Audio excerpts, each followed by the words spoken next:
Mga kababayan, ito na ang line-up ng PDP Laban na dapat nating suportaan.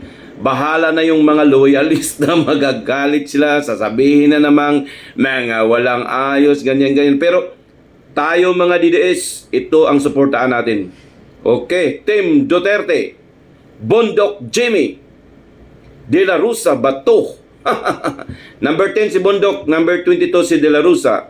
Number 28, Christopher Bongo. Okay. Number 30, si Julius Jr.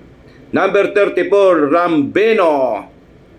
Number 38, ito, Marcoleta Rodante. Number 52, Kibuloy Apollo. Number 55, Rodriguez Victor. At 57, si Epi.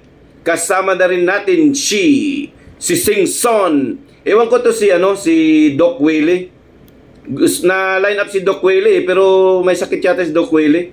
Pero tingnan natin lang kung sa final na talagang i-broadcast ni Pangulong Duterte itong mga kandidato niya. Pero sa pagkakalam ko itong mga line up na to ang talagang nasa PDP Laban. So ngayon ang magkakalaban kasi admin at PDP Laban lang. So suportaan natin, ibabalik-balik natin to i-post.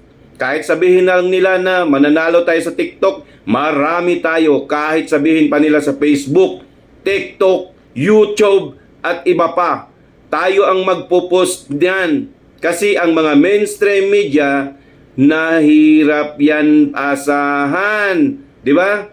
So tayo mga DDS ang maglaganap sa mga pangalang ito para mananalo. Wag na ang mga kabila. Okay, good luck!